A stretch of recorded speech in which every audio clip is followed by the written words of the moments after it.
¿Qué tal? Buenos días. Me da mucho gusto saludarlas nuevamente aquí en su programa Aprender a Envejecer.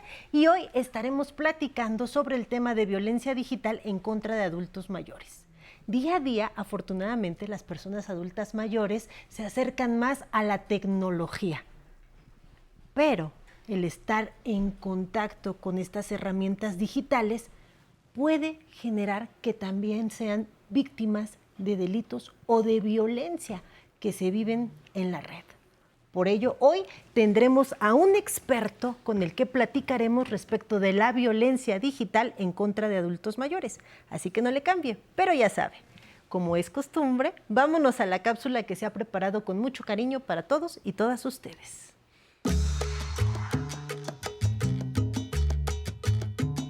Cuando se habla de violencia digital, la mayoría de las personas pueden pensar que las víctimas son solo niñas, niños, adolescentes o figuras públicas. Sin embargo, las personas adultas mayores también pueden ser víctimas de violencia digital, conocida por algunos como ciberbullying o acoso en línea. ¿Pero qué es la violencia digital? Es la publicación de mensajes, generalmente anónimos, en contra de una persona a través de dispositivos digitales como teléfonos móviles y computadoras. Estos mensajes pueden ser enviados a través de las redes sociales, foros virtuales, plataformas de videojuegos o cualquier otro canal de Internet. La mayoría de las veces, el acosador es un extraño, pero en algunos casos podría tratarse de un conocido o un familiar. Este martes en Aprender a Envejecer hablaremos sobre las distintas formas de violencia digital contra las personas adultas mayores. Más información sobre este tema hoy en Aprender a Envejecer.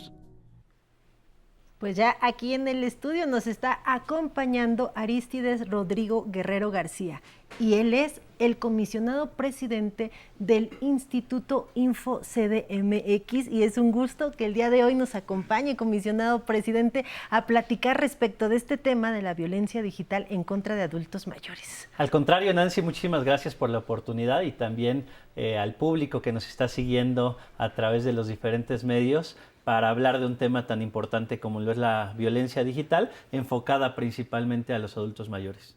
Comisionado, como estábamos viendo en la cápsula, siempre se cree que la violencia digital va más en contra de personas jóvenes o niñas y niños.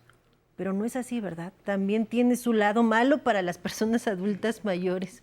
La transición de los entornos físicos a los entornos digitales necesariamente, o más bien nos ha llevado también a que la violencia que antes se vivía en el mundo físico ahora se está trasladando al mundo digital. Y esto se ha ido acelerado a raíz de la pandemia COVID-19, en donde todas y todos tuvimos que aprender a utilizar las diferentes aplicaciones, los diferentes dispositivos móviles y el uso creciente de las diferentes redes sociales. Recordaremos todos en pandemia que seguramente pasamos algún brindis de Navidad o de Año Nuevo a través de una plataforma de Zoom, lo cual podría parecer increíble o que antes no se hubiera dado. Y entonces, para poder convivir con nuestra familia, pues necesariamente tuvimos que trasladarnos a los entornos digitales, esto a raíz de la pandemia COVID-19. Comisionado, usted que es experto, ¿qué tipo de violencia digital sufren las personas adultas mayores? Se vive de diferentes maneras. Se vive de diferentes maneras desde el momento, o podríamos empezar a considerar violencia, desde el momento en el que los servicios que se proporcionaban de manera física se trasladen al entorno digital y que te generen una imposibilidad de ahora seguirlos utilizando. Me voy a referir, por ejemplo, al uso de la banca en línea. Sí. Muchos bancos han trasladado muchos de sus servicios a las diversas aplicaciones móviles a través de la implementación de diferentes contratos digitales y en donde necesariamente incluso tienes que permitir que utilicen tus datos biométricos para el uso de estas aplicaciones. Sí, ya ni el estado de cuenta te lo quieren enviar, ¿no? Tú te lo tienes que ingeniar para consultarlo vía electrónica. Exactamente, entonces eso conlleva una dificultad muchas veces para poder incursionar a una realidad que vivimos hoy en día.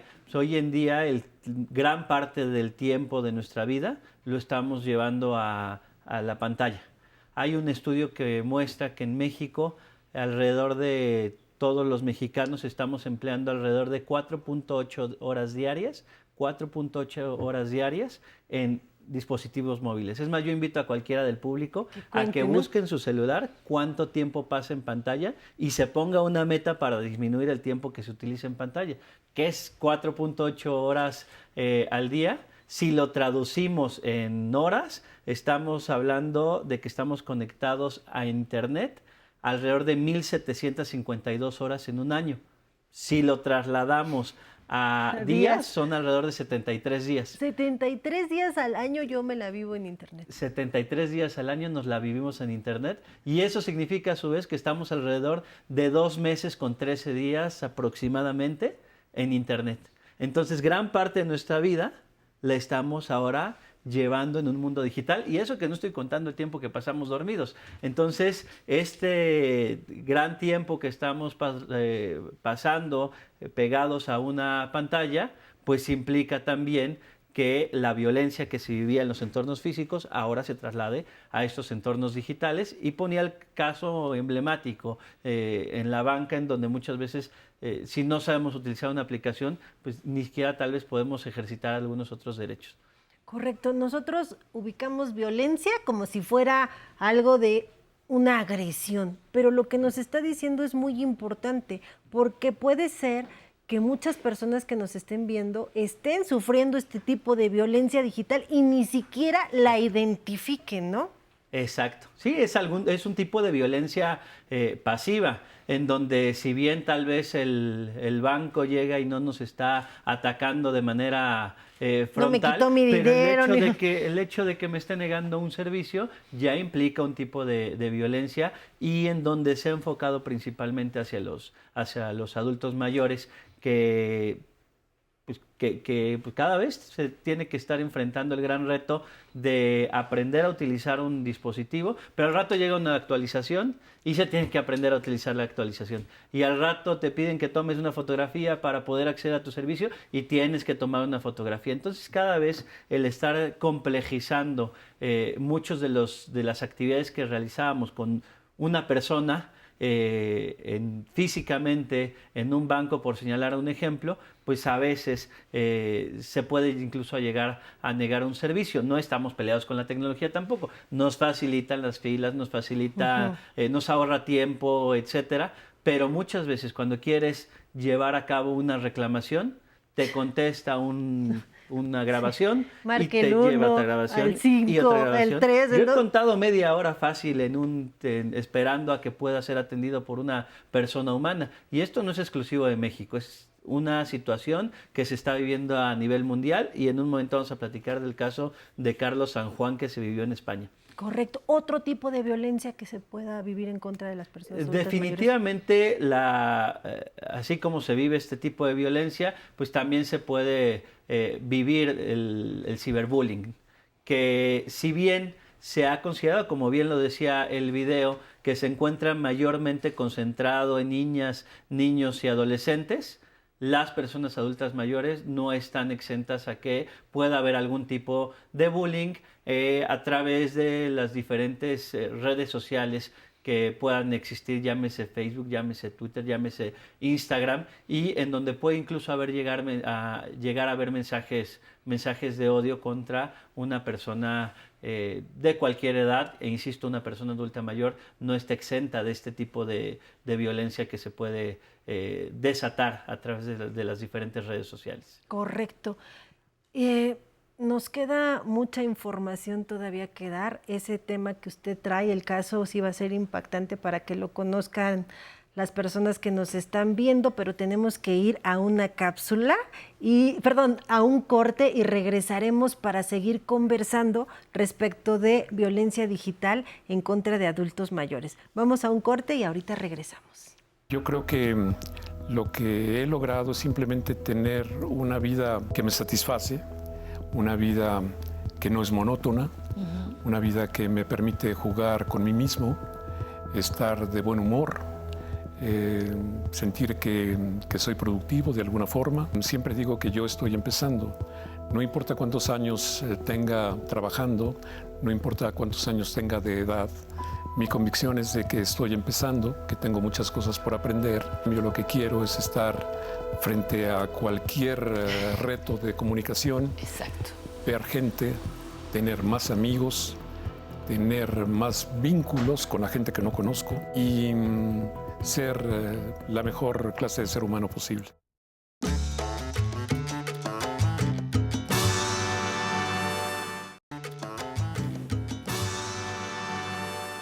Pues ya de regreso aquí en el estudio y seguimos conversando con Arístides Rodrigo Guerrero García, quien es comisionado presidente del Instituto InfoCDMX.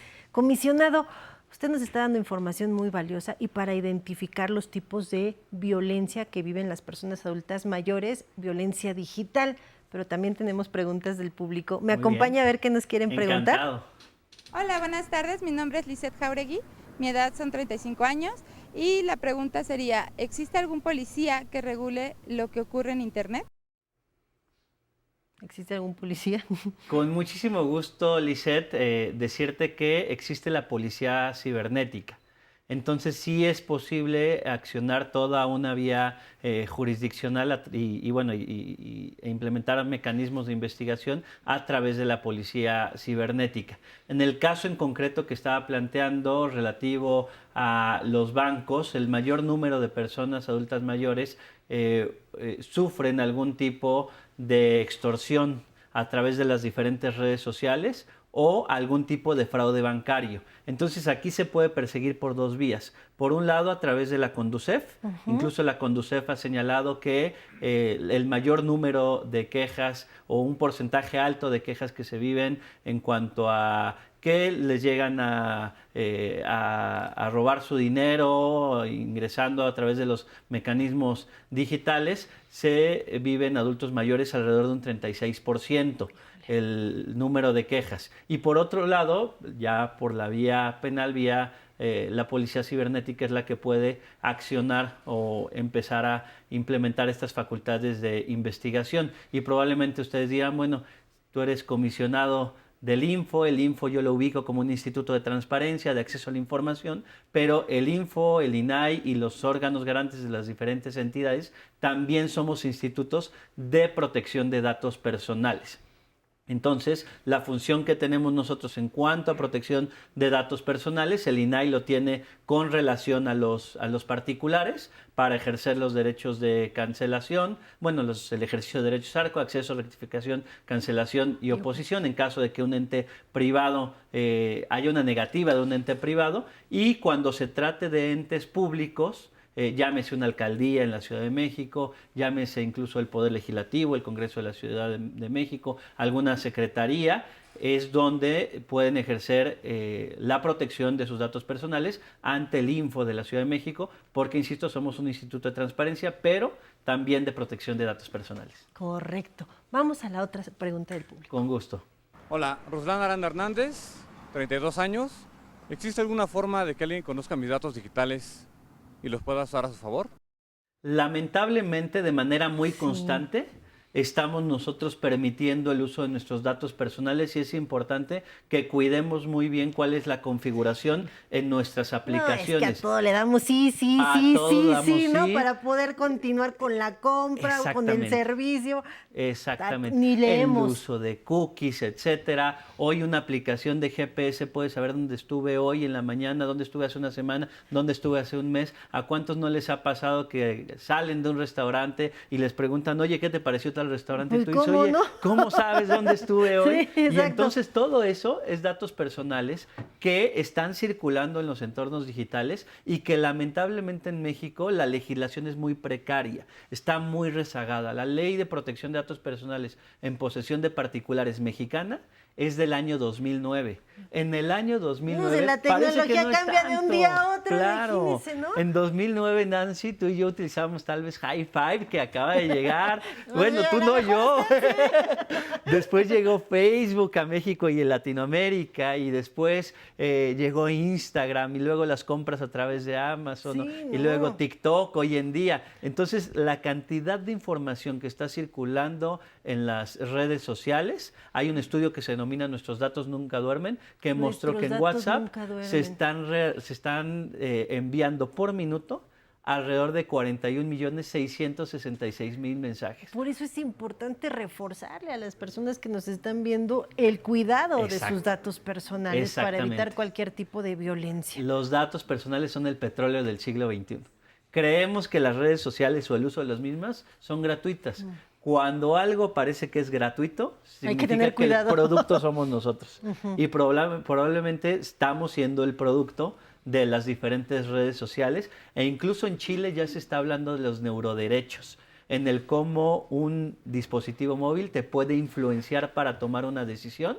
Se vivió incluso en Estados Unidos a través de las elecciones con Donald Trump en el famoso caso Cambridge Analytica, y si eso estamos viviendo hoy en día, imaginemos hacia dónde va el futuro, y de ahí la importancia de actualizar nuestra Ley de Protección de Datos Personales mexicana.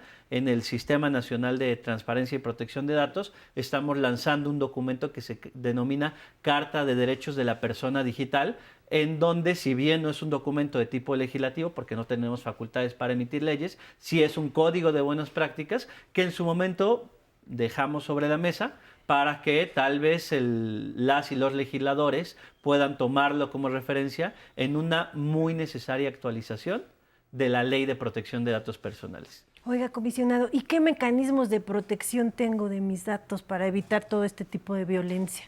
Bueno, el primer elemento, diría yo, es la prevención.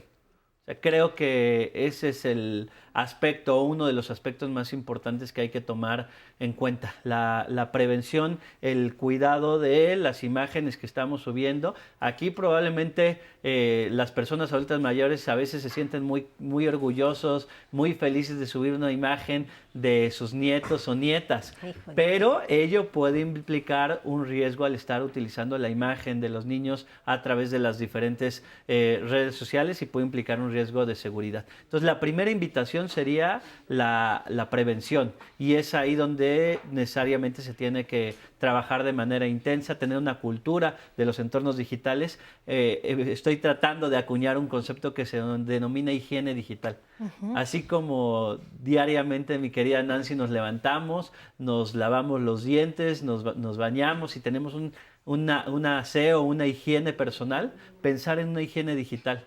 Constantemente estar borrando las cookies, el historial de búsqueda que tenemos, la configuración, porque el teléfono nos está escuchando. Híjole. A veces creemos que estamos en la intimidad de nuestro hogar, pero tal vez ahí está Alexa, o está Siri, o está Bixby, o esté quien esté, como se le llame. Y está sacando toda la información. Nos está escuchando, y si hay casos documentados en donde se utilizó el ejercicio de derechos ARCO, es decir, de acceso ante Amazon, y se le preguntó a Alexa cuál era la grabación que tenía un usuario, y se demostró que había una serie de archivos digitales en donde estaba grabada gran parte de la plática que se vive en un hogar mexicano, y en donde creemos que un dispositivo inteligente nos está ayudando, y sí, pero también nos está espiando, con sus respectivos límites. Comisionado, se nos acabó el tiempo, se queda abierta la invitación para más información valiosa, y como siempre agradecerle al Info CDMX cómo nos apoya en este programa. Gracias por su apoyo, comisionado, el día de hoy aquí en Aprender a Envejecer. Y ahora yo los voy a dejar con Pamela y Alan, que hablarán de la verificación de comprobantes fiscales digitales por Internet, y nos vemos la próxima semana.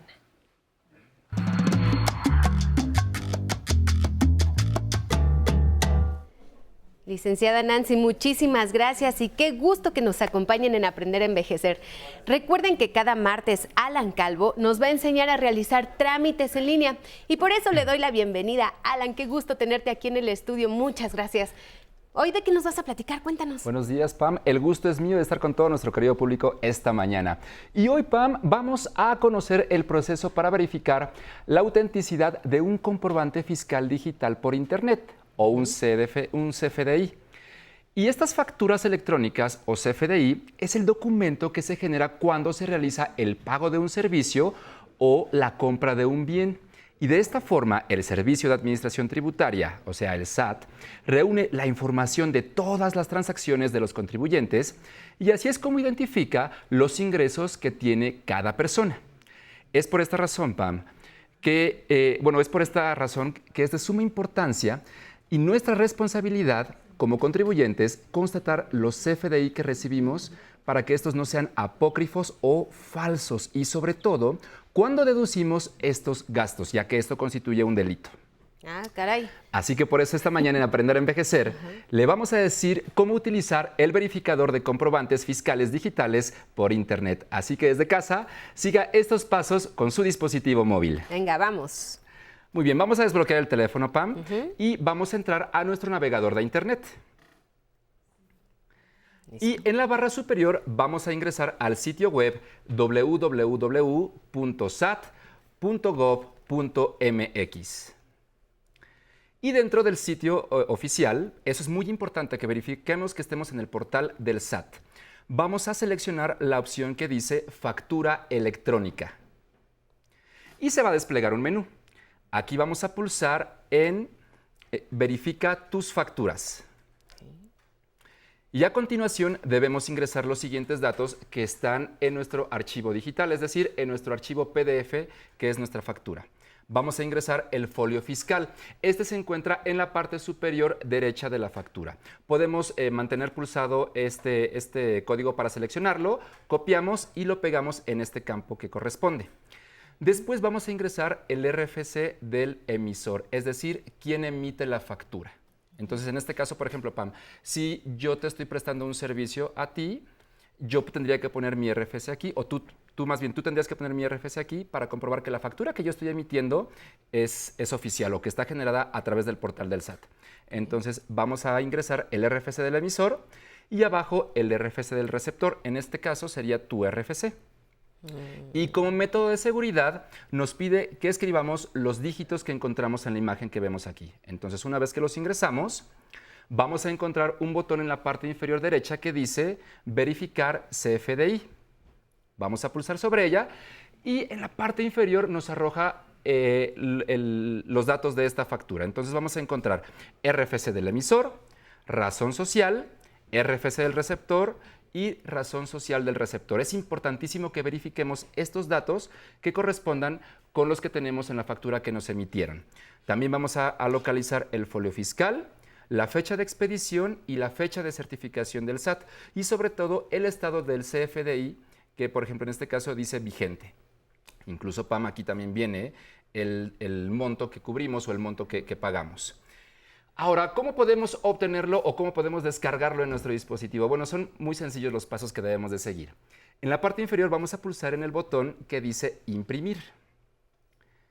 Y en ambos sistemas operativos, tanto iOS como Android, nos va a aparecer esta página de edición. Entonces, en el caso de iPhone, vamos a pulsar en la caja con la flecha hacia arriba y nos arroja esta ventana. Vamos a pulsar en Guardar archivos. En el sistema operativo Android aparece una opción que dice Guardar. De inmediato nos lleva a la misma página. En este punto estamos a la par con los dos dispositivos. Entonces, nos va a decir, aquí me dice, por ejemplo, en la parte superior que se va a guardar en la carpeta de archivos de documentos de mi dispositivo. En el sistema operativo Android generalmente se guarda en las descargas. Entonces, en ambos casos voy a pulsar en donde dice Guardar. Y ahora, para comprobar que se haya guardado exitosamente, voy a salirme del navegador de Internet y voy a ir a la carpeta de archivos, que es el folder azul en iPhone y un folder amarillo en Android. Voy a pulsar y en el caso de Android voy a ir a las descargas para verificarlo. En el caso de iPhone voy a ir a donde dice Recientes, que son los últimos archivos que nosotros abrimos. Y aquí, Pam, vamos a encontrar el archivo en PDF que nos emitió el SAT para verificar que estos comprobantes digitales son auténticos. Perfecto, eso se queda guardado en el teléfono. Por supuesto, esto lo guardamos en el teléfono y ya podemos compartirlo después por un correo electrónico o por el medio que nosotros necesitemos. Oye, pues está muy bien, qué bueno aprender estos detalles y más tratándose de los documentos fiscales, ¿no? Así es, Pam, y es muy importante. Bueno, ya sabemos que a través de este validador es como podemos verificar en línea el folio y número de serie de estas facturas electrónicas. Bien, muchísimas gracias, Alan. Oye, pues te esperamos también el siguiente martes por acá en el estudio para ver qué otros nuevos trámites nos traes. Con mucho gusto, Pam. Claro que sí, muchísimas gracias y gracias a todos ustedes que nos acompañaron en esta emisión de Aprender a Envejecer. Recuerden que les mandamos muchísimos saludos a todos los que nos ven en diferentes lugares de la República Mexicana, como en Veracruz, San Luis Potosí, Morelos y en Perú. Recuerden que en el YouTube de Aprender a Envejecer encuentran todos los programas completos. En Facebook sigan las transmisiones en vivo y dejen sus comentarios. Nos encuentran como Aprender a Envejecer.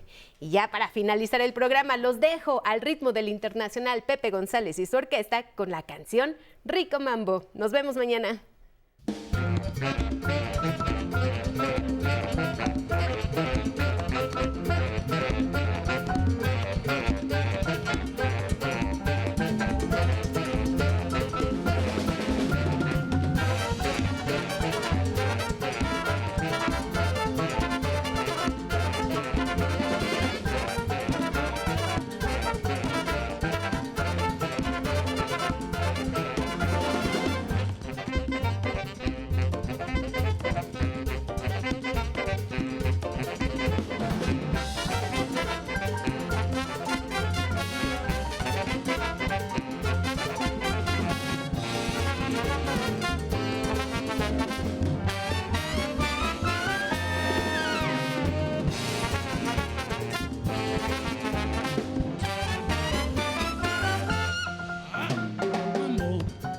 Qué rico mambo, mambo, qué rico es, mambo, qué rico el mambo, mambo, qué rico es.